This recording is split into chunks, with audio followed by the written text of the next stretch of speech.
മറ്റൊരു വാർത്തയിലേക്ക് വരുമ്പോൾ എൻഡോസൾഫാൻ ദുരിതബാധിതയ്ക്ക് ആവശ്യപ്പെട്ട 1 ലക്ഷം രൂപ കൈമാറി കാറെടുക്ക അഗ്രികൾച്ചറൽ സൊസൈറ്റി.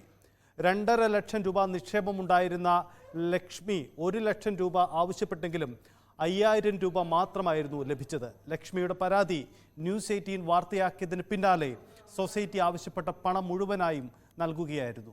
ന്യൂസ് 18ന്റെ ഇമ്പാക്റ്റാണ്.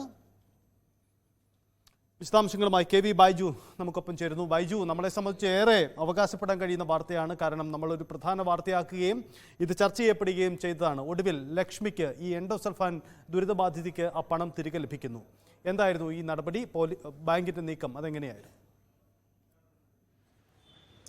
CPM നിയന്ത്രണത്തിലുള്ള കാറെടുക്ക സൊസൈറ്റിയിൽ എൻഡോസൾഫാൻ ദുരിതബാധിതയായ ലക്ഷ്മി 2.5 ലക്ഷം രൂപയാണ് നിക്ഷേപം വെച്ചിരുന്നത്.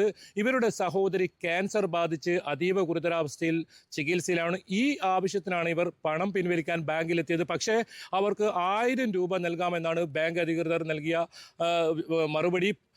അവസാനം 5000 രൂപ മാത്രം ഇവർക്ക് നൽകി. ഈ നിസ്സഹായാവസ്ഥയാണ് ന്യൂസ് 18 വാർത്തയാക്കിയത്. ഇത് ശ്രദ്ധയിൽപ്പെട്ട ജില്ലാ കലക്ടർ നേരിട്ട് വിഷയത്തിൽ ഇടപെടുകയും ഇവർക്കുള്ള തുക ഇത്തരത്തിൽ ഇവരുടെ വീട്ടിൽ പോയി കൈമാറുകയായിരുന്നു. 1 ലക്ഷം രൂപ ഇവർക്ക് ഇത്തരത്തിൽ വീട്ടിൽ പോയി കൈമാറി. എന്തായാലും ഈ ബാങ്ക് തട്ടിപ്പുമായി ബന്ധപ്പെട്ട് 4,75,00,000 രൂപയുടെ തട്ടിപ്പാണ് നടന്നത്. ഇതിൽ പ്രധാനമായും ഇതിൽ സെക്രട്ടറിയാണ് ഇത്തരത്തിൽ തട്ടിപ്പ് നടത്തിയത്. ഇയാൾ ഇപ്പോഴും ഒളിവിൽ തന്നെയാണ്. കർമ്മന്തൊടിയുള്ള രതീഷ് എന്ന സെക്രട്ടറിയാണ് ഇത്തരത്തിൽ തട്ടിപ്പെടുത്തിയത്. ഈ കേസിൽ ഇതുവരെ 3 പേരെ അറസ്റ്റ് ചെയ്തിട്ടുണ്ട്. ഏതായാലും പ്രധാന പ്രതി ഇപ്പോഴും ഒളിവിൽ തന്നെയാണ്. പല നിക്ഷേപരും ഇത്തരത്തിൽ ആശങ്കയിലാണ്. ഏതായാലും CPM ഇവർക്ക് പണം തിരിച്ച് നഷ്ടമുണ്ടാവില്ല, നിക്ഷേപകർക്ക് പണം തിരിച്ചു നൽകുമെന്ന് ഉറപ്പ് നൽകിയിട്ടുണ്ട്. അപ്പോഴും നമ്മൾ കാണുന്നത് എൻഡോസൾഫാൻ ദുരിതബാധിത ഉൾപ്പെടെ ഇത്തരത്തിൽ പണത്തിനായി ബാങ്കിൽ കയറി ഇറങ്ങുന്ന ഒരു സാഹചര്യമാണ്. എന്തായാലും വലിയ ആശ്വാസ വാർത്ത തന്നെയാണ് ഇത്. ഈ ആരും തുണയില്ലാത്ത ഇവർക്ക് ഇത്തരത്തിൽ സുപ്രീം കോടതി നിർദ്ദേശപ്രകാരമാണ് പണം അനുവദിച്ചിരുന്നത്. ആ പണമാണ് ബാങ്കിൽ എത്തിയപ്പോൾ നൽകാൻ ബാങ്ക് വിസമ്മതിച്ചത്. എന്തായാലും ഈ പണം ഇപ്പോൾ ഇവർക്ക് ലഭിച്ചിരിക്കുന്നു. ഇവരുടെ സഹോദരി ഇപ്പോഴും ചികിത്സയിലാണ്. എന്തായാലും 1 ലക്ഷം രൂപ ജില്ലാ കലക്ടർ നേരിട്ടെത്തിയാണ് ഇവർക്ക് കൈമാറിയിരിക്കുന്നത്.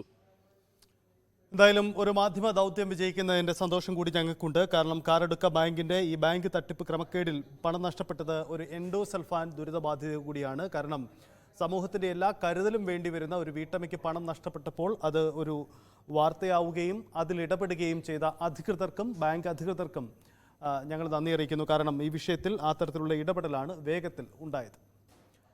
മറ്റു വാർത്തകളിലേക്ക്